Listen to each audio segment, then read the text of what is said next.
Good morning, everyone, and welcome to somewhere in the middle of Mississippi. And this is not my new car. This is a rental car. I didn't even intend on having a rental car, but everything has gone so wrong today that this, in the middle of the day, actually it's like 1 p.m. This is the first time I've been able to actually get my camera out and record something.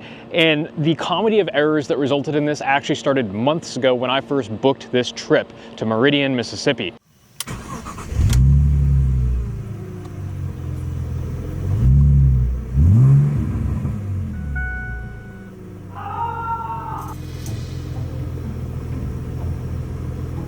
So I started out like everyone usually does, getting on Google and searching for flights to Meridian. And what I found was United primarily, but a United flight would have cost me $300 and taken something like 10 hours because they were gonna take me from Wichita to Denver to Houston, then to Meridian. So I thought, wait, I heard that people like to, it's better if you go to the actual website for the company. So I went to United's website because I've flown United before. I know they fly through DFW and I really like the DFW airport. So I went to United's website and looked at flights to Meridian, picked one, bought 2 tickets, one for me and one for Grimes because I don't like to travel alone. And then I sent the confirmation to my friend so he knew what flight I was on. He was like, oh, you're flying into Jackson instead? And I was like, oh no. And I looked at the confirmation, sure enough, at the very top of where I searched for what airport I wanted to go to, it said, hey, we don't have any flights to Meridian.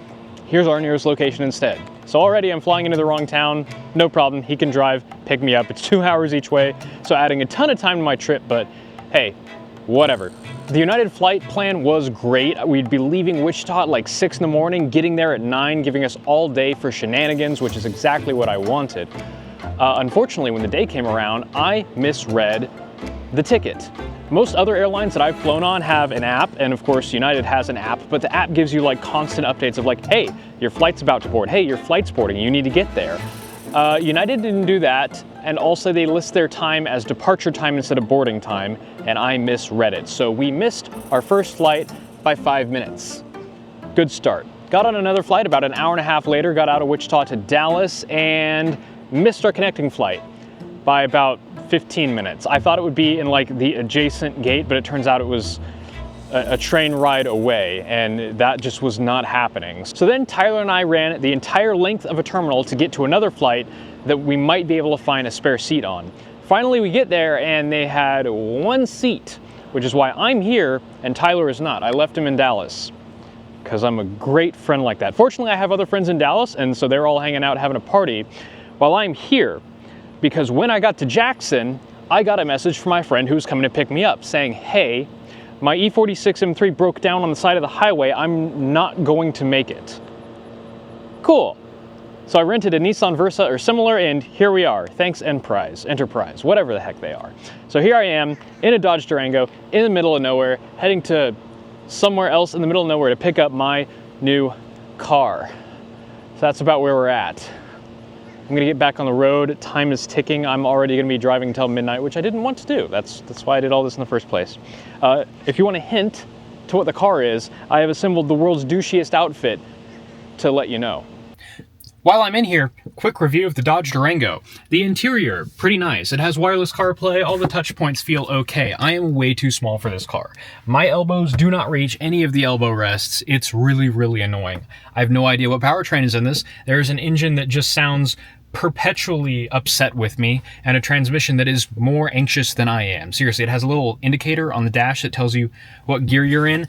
That thing does not stay put, ever, for any reason. It is always changing gears. This does have radar cruise, so I keep it in that, but it's just like 8, 6, 5, 8, 6, 6, 8, 7, 5, 8, 6, 7. Just all the time, up gentle hills. Like Mississippi doesn't exactly have terrain, and yet here we are. It's incredibly annoying. Other than that, decent car. Cold seats, good visibility. That's it. It has a pretty good visibility for its class. I am pleased with that. Other than that, it is an car. It is incredibly slow. It is quiet. The sound system makes noises. That's really all I have to say. It's better than Versa. I'm pleased with that. Now, of course, I didn't just come to Mississippi for any old reason. Of course, I'm here to buy a car because that's what I do. Drive distances and spend money. And this isn't just any car. This is what I believe to be a very special car. Now I have an E30 at home, an E30 Coupe, which I believe to be the beginning of BMW truly making really good driver's cars. And in that line, I think that this car, the F87 M2, is the end of that same lineage. The M2 that came after this is a great car, I'm sure. It's wonderful. All of the reviews say the exact same thing. This is a very good grand touring car. This is not a grand touring car. This is a compact sports car. The new M2 weighs 4,000 pounds. There's no getting around the fact that that is no longer a compact sports coupe. That is something different entirely. Not necessarily bad, but it is not what I like BMW for. I like BMW for things like this: compact sports sedans and coupes, notchback styling, roof not too low to the ground, sort of boxy styled vehicles that really let you have fun just when you're going to the grocery store or doing really anything. And I consider the 2 Series to be a continuation of the 3 Series lineage because, well, I have an E90 and I had an E46. And it's very obvious once you start taking the two apart that in 2006, BMW started to diverge heavily from what the 3 Series used to be. E46 back to E30 are all constructed very, very similarly with a very similar use of materials and amount of luxuries thrown in. E92 has a lot more stuff. You've got integrated bulging nav in the center. You've got a ton, there's like 2 inches of sound deadening material in the doors and puddle lamps in the handles and all kinds of niceties that I believe are the result of BMW listening to their customer base. Now, that's not a bad thing either. From a business standpoint, you want to listen to your customer base. BMW has long been known as building cars that yuppies like, and I believe that starting with the E90 range of cars, BMW started to make cars that were aimed at those yuppies instead of cars that accidentally appealed to them. Unfortunately for people like me, assholes and car journalists, that sort of yuppie appeal isn't something that appeals to us. I could not care less about wild styling. In fact, to me, that is a bug, not a feature.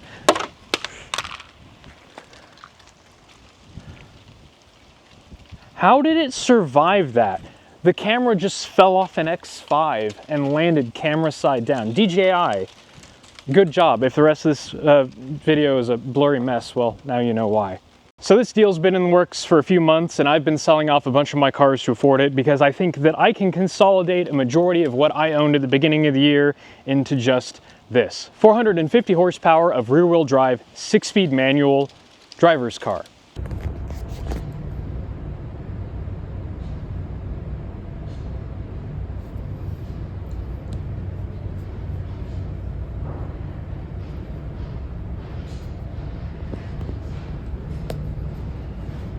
I jinxed it this morning. I told Jake, I'm like, hey, you're buying a brand new car-ish, low mile, and should be good. And now Bryce has what we suspect is a failed clutch master cylinder. So we're driving clutchless to somebody else's house, and we're gonna replace a master cylinder tonight. And to note, this is also a car that Jake has driven and reviewed. This is the spicy 5-cylinder Golf. It sounds like baby Lambo. It has been 6-speed swapped since I blew up the 5-speed that was in that car. Oh yeah. Greatly improved the ratios. The ratios are way shorter in this new 6-speed than they were in the old 5-speed. So it's way faster. It doesn't sound like it's falling on its face when you get into 3rd gear. But you can't go into 4th, right? Or 5th? So I blew up 5th gear. That's a different story for another day. But yeah, we're not swapping a transmission tonight. I pray to God I'm not swapping a transmission. It ain't happening tonight, but I mean, I do have a line on another transmission that's got a Quaife diff already in it. So I am excited for that as well. That's going to make a huge difference in how this car drives. Nice. And it's going to be badass. We're going to make it happen. So we're going to get this thing parked, and we are limping it all the way because there is no clutch. I wish I had gotten video of you starting it in gear and rolling it, jumping right into it, because that was great. And we got somebody trying to merge into us. We're limping at 80, by the way. Yeah. So we are going to get this thing parked, go to O'Reilly's, get some stuff, and then hopefully get this thing fixed tonight, maybe before Jake gets here, and then I'm going to continue perusing Marketplace, and hopefully I can buy something stupid to surprise Jake with. Well, I guess at least this thing floats gears all right.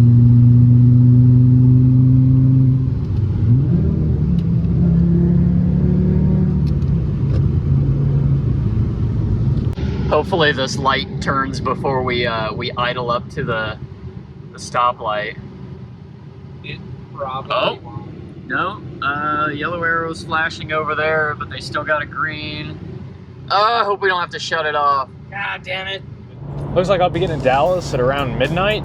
Not too bad, just heading down the 49 out of Mississippi and getting acquainted with my car. And it's kind of interesting, aside from what it does have, which is a lot of power and a very nice transmission. What's interesting is what it doesn't have.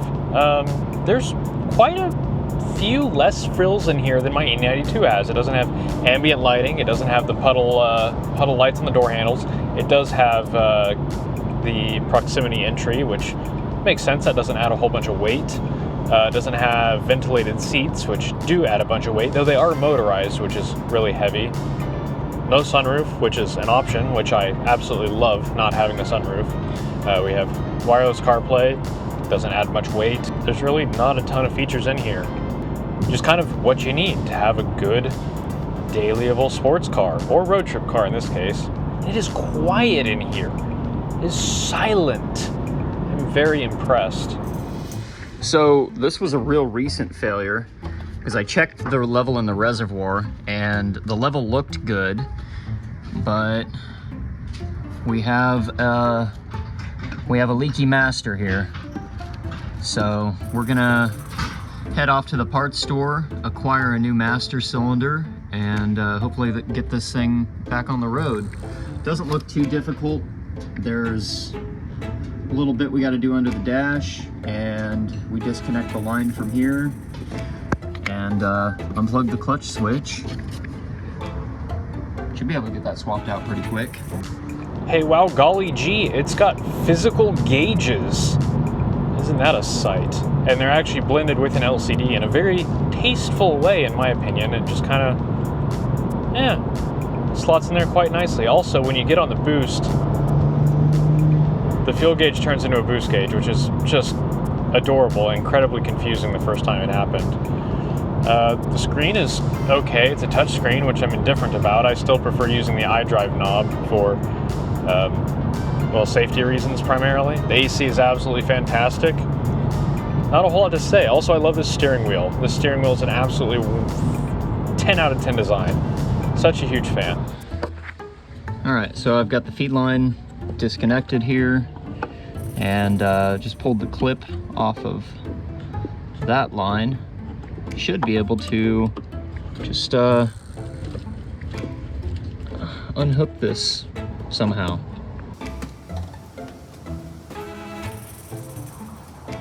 I'm trying to figure out where it failed at. I think I see like a tiny little hairline crack right here, but it looks like it either cracked here or it failed somewhere in the main body. But yeah, she's done. These have just like a twist release, but there's this stupid little plastic clip that's actually on the clutch pedal. Got the old one out, got the new one here. We're gonna go ahead and bench bleed it and throw it in. It should be a lot easier because that clip just kind of pushes in place with this. We got that. So yeah, this should be pretty straightforward once this is bled, and then we'll bleed it from here. Too easy. Let's go. Well, maybe.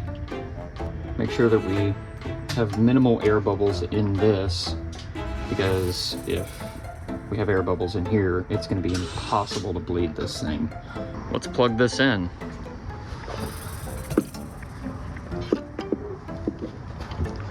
Oh, love that. Just like that. And then should twist and lock, but I need both hands again. I would like to call out Chris Harris specifically for one thing that he said in his review of the G87 M2, and that was that he likes it because everyone else doesn't. I really do not like that mentality. It's just another way of being a sheep. You're just being a contrarian. I mean, how do I know then what any of your previous opinions were based on, if not just being contrary to the majority of journalists who were hating on the M2 at the time? I think everyone's warmed up to it. And again, even Harris his thesis agreed with all of those journalists who, generally speaking, from all the reviews I read, concluded that the M2 was a very good Grand Touring car. More room in the back seat than this car, longer wheelbase than this car, a lot heavier than this car, a lot more comfortable than this car, a lot faster than this car. Sounds better. Sounds better for a lot of people. BMW's out here to make money, so they want to make the car that's the best for a lot of people, and so they built a really good Grand Tourer. Problem is, they already build a Grand Tourer. It's called the 4 Series. Why do we need a slightly smaller, yet equally heavy 4 Series? And at the loss of a car that fits in this niche specifically for us old fogey enthusiasts that want a lightweight, possible, competent sports car. I'm probably going to rehash this point at least 7 more times throughout this video because it's the only coherent point that I really have to make, but it's mine, and I do the best with what I have. Unfortunately, there aren't going to be any roads that I can really get a feel for how this car handles. This is pretty much just going to be highways all the way back, so boo. But I can say the seats are comfortable, the car ride's nice, it's very quiet, unless you don't want it to be because it has exhaust cut out, so I could go from that to, yeah. That's wonderful, I'm very happy. We're here on the driveway of 0% Jake Garage. We have your hosts, Bryce, and of course, Tyler. He's somewhere down there. Hi. Suffering. Suffering. Yeah. That's every day. Existence is pain. Only when you're German. Isn't it a privilege to be working on the last German Golf? Oh yeah, the rest of them are made in Mexico, ain't they? Golf, though. Yeah, I've got to somehow get this 2-piece clip to slide into the clutch pedal while somehow guiding the master cylinder in here because the Germans. You're doing great, buddy. Yeah, I know. Alright, so the master connects to the clutch pedal with this little clip. This is what I was fighting with the most here. And it just pushes right into the back of the pedal there. And this clip latches into the pedal itself. So pretty straightforward going back in. It's just kind of a pain coming out because there's supposed to be a Volkswagen special tool to do this, and well, we're in a driveway and we don't have special tool. So we made do with what we had, and miraculously it worked. Wasn't too much effort to get done. Fortunately, the drive from Mississippi was pretty uneventful. The car just ate up the miles in comfort, and and I actually drove for long enough that it showed me a cup of coffee and asked if I wanted to take a break, which I did, but I still had a lot of driving left to do. Video of them working on it. Yes. Yeah, we had a couple videos. Yeah, I've been videoing, Jake. Hi. So you have something to Hi. Hi. The other POV. Hang on. There, we got the angelic glow of the yeah. lights. So you've been having fun. Yeah. Now you have the other POV because I've been recording this for you. So you'll be able to cut this in. I remember when I made a video on this car? Yeah, I did explain that. But yeah, we were headed to dinner and he whoopsie-daisied his clutching. So Bryce, why'd you do that? We determined it was master cylinder, about 90%. So I put the clutch in. Until we did a visual inspection, saw brake fluid leaking down the firewall. So they went and got a master cylinder, and I put it in, and now we're attempting the horrific process of bleeding said master cylinder. And what? I've been holding this clutch down for 20 minutes. Can I pick it up yet? What time is it? Late. About 11:30. It's time for more beer. That is, yes. Also, the only calories I've had today was a Whopper Junior. It's Oh Lord, let me get you a granola bar. Uncharacteristically for me, on one of these trips, I actually budgeted an entire extra day of the trip to just spend hanging out in Dallas. Usually it's like the i3 video or insert any video where we drive and go get a car, where it's just driving the entire time. We go, we get it, we head straight back. There's no time for anything else. I wanted to break that mold finally and just spend some time seeing whatever there was to see in Dallas, which was mostly just really unhinged traffic.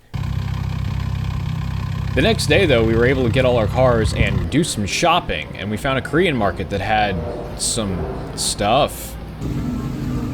The joy of calm. I'm getting... I would also like Farrah Fawcett's cream.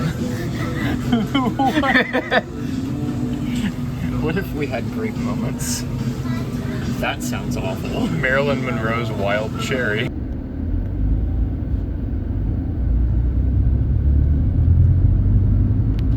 Is Jake taking drugs with Japanese banana milk? In a predictable, this is Korean, thank you very much. Oh. In a predictable move, the drinks got hot sitting in the back, go figure. But yeah, I'm taking dollar store leave with hot banana milk. Sounds like a Midwest emo song. How much actual milk is in this? I think this is just milk-like beverage. I don't think it's... Flavored milk drink. Ingredients milk. Well... Cue 2 minutes of Jake drinking his banana milk. Don't... Yeah.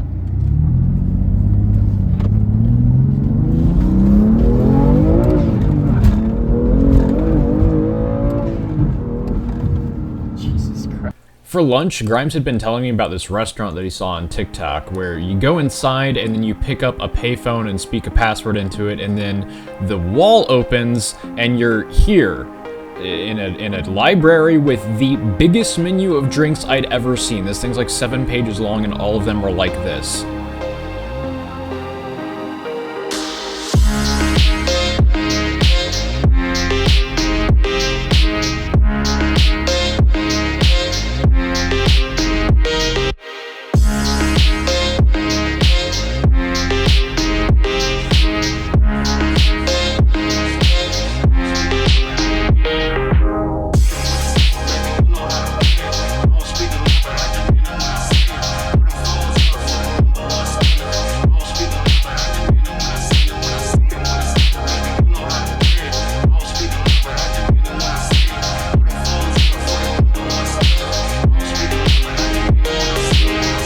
And then we went downtown because I absolutely love downtown Dallas. The vibes are just so good and bright and geometric. So we walked around downtown, did a little bit of the touristy things. We pointed at the AT&T statue thing. I honestly have no idea what this thing is about.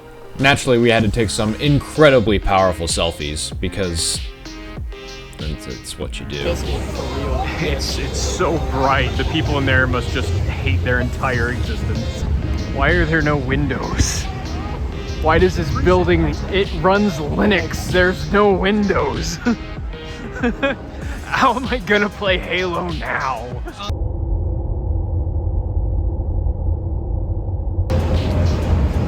I like how everyone who's bought a Cybertruck has just kind of rejected the stainless steel entirely. Also, these are simply horrific looking. I don't understand what Aston's doing with their tail lights lately. The color is kind of nice though. And then there's this guy. Yep. Oh look, another Cybertruck. How about that? That one is orange wrapped. It's bad, whatever it is. Yo, Tyler, they're valeting a Nissan Xterra. Oh my god. Oh no, it's two-tone. Oh, that's just the worst thing I've seen all day. In the hubcaps? Oh, bro. Oh, G63. Tyler, V12. It's a G63. Hell yeah. I wish I knew what kind of restaurant we got dinner at because it just really wasn't all that obvious what type of establishment this was. If I'm honest, I don't really know what kind of food this was either. Ah yes, the underground pagoda and Bass Pro Shops pyramid.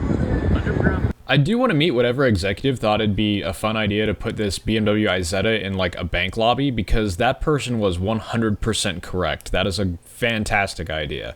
Also, Giant Pyramid, which is apparently an entrance to the underground tunnels, which were unfortunately closed at night. But we did find this sort of underground mall thing that was like completely abandoned, but just gave absolutely the spookiest vibes, because it was just a whole bunch of retail space, one flight of stairs below ground off of a busy street, and just kind of sitting there, preserved, not doing anything, not occupied, but it looked like it would have been really, really, really cool when it was actually being used. There's a couple places like this in Wichita. There's like a really cool hotel that's just abandoned now that looks like the coolest thing ever.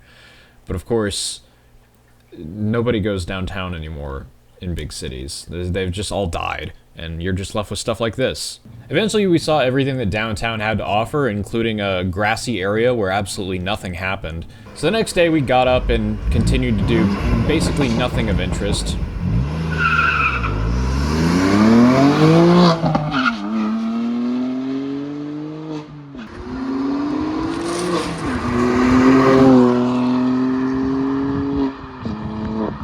And messed around for a few hours before starting on back home to Wichita. Pretty short drive from Dallas, honestly. I think it's only like 4 hours or something. Real easy. It's just construction the entire way. We're on our way to Buc-ee's, and that means we're taking the George Bush. And this car is very well suited to the George Bush because the left lane flows fast, and this car gets up to speed rather quickly, which means that our trip to Buc-ee's will hopefully not take very long. Oh Lord, the T-posing. The beaver has been spotted. Ew. We made it to the Beaver store. Yeah. And we found something Tyler likes to park next to. I love it. So there's that. Two of the coupes of all time. It is kind of funny though how large the M2 looks. Well, no. It's still pretty obviously a small car. Huh. We've successfully acquired the bounty of the Beaver.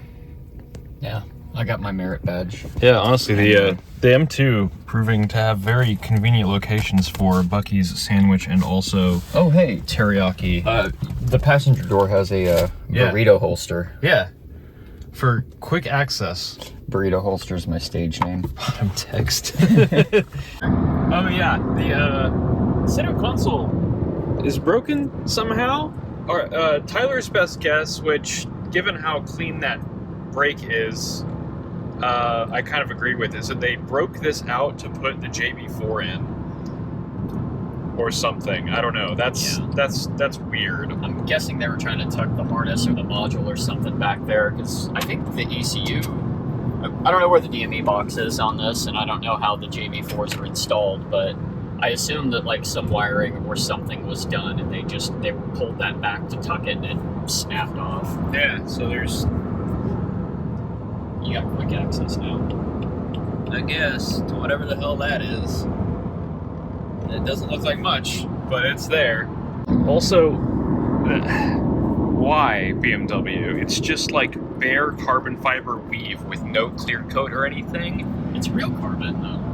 Yeah, but it feels like garbage. Like, it doesn't feel good. It doesn't. I never really loved carbon fiber interior trim, because it's like, what are you doing? You need your center console cover to be extra lightweight. What the hell's the point? But now, like, not only is it not doing anything, it doesn't even have any resin, so it's not even stiff. So like, it's just fabric, but bad. And then the CS had Alcantara, which I also hate, because then it gets all greasy. That's bad. Alcantara is so bad on anything. Like, Alcantara would be okay on this, and actually the CS is really cool because it has like CS cut out of the in contrasting color, and and that's really cool because you're not touching.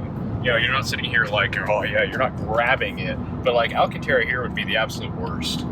That would be straight trash. So this is at least better than that, but I mean, really, just give me more brushed aluminum, I guess. Yeah, you need Like- M-Cube. Or M-Cube. Yeah, M-Cube Yeah. is always amusing. Yeah, and like the weave feels all weird right here. I don't know. I don't think it's worn. I think it's just not laid down properly. Yeah, Because, you know, it's rustic. I'm guessing they started wrapping it from this side and wrapped over, and then this side is just kind of wavy. Who knows? It's whatever. Also, one of the best looking steering wheels that BMW has ever made, in my opinion. And I love to see that they carried over the tradition of not allowing you to change your songs from the steering wheel. It's some convoluted, like... Yeah, this is trash. Yeah, So- you have to do this, and then... Yeah, you have Change to your song. Yeah, you have to first select previous or next, and then push it in. Why is this not volume and this is previous and next? That would actually make sense. Yeah. So that's absolutely the stupidest thing. Again, you have to reach all the way over here to change tracks, or touch the touchscreen, which isn't really meant to be touched. It's way too far away. That's what the iDrive knob is for, but But at least it is a touchscreen on this. yeah, which is nice for when you're in a parking lot, just quickly trying to type in a destination or something. Yep. Though, since this is all factory CarPlay and stuff, it actually has a microphone that it's designed to use. Wow, it has 3 microphones. Oh, is that also a microphone? And look over there. What the heck?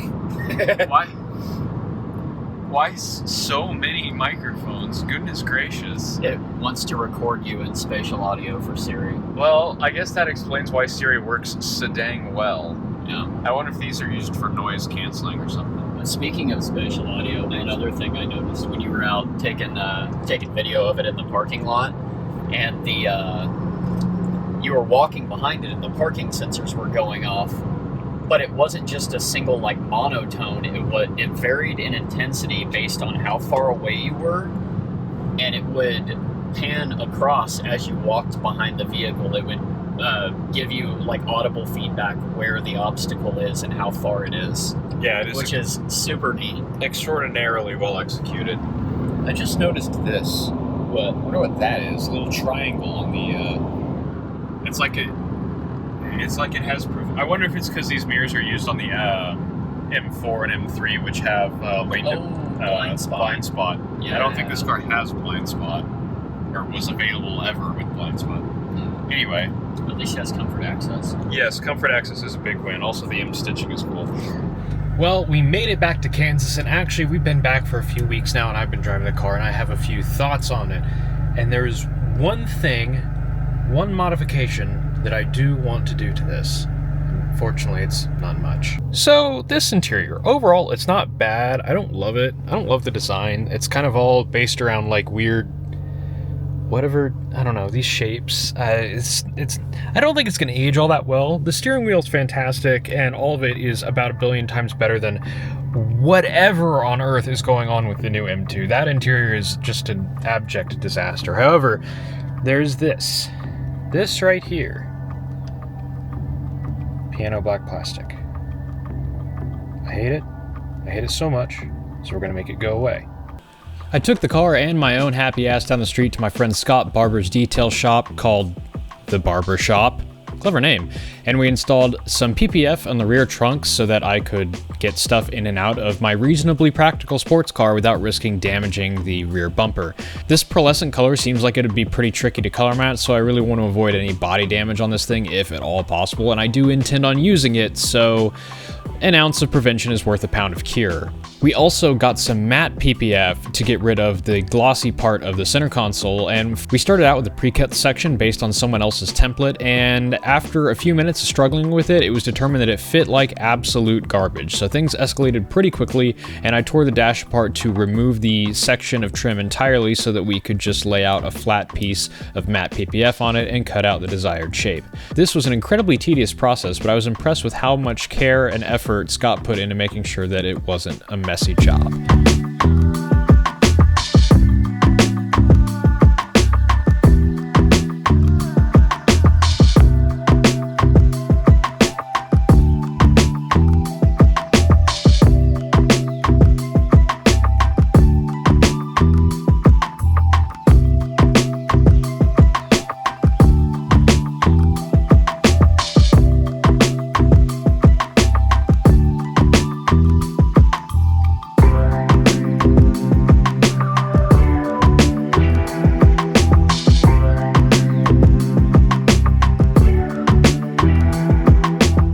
Well, that's it. It's back home, and I guess I've officially sold out now. I've bought a low mileage, lightly used car that shouldn't need any work.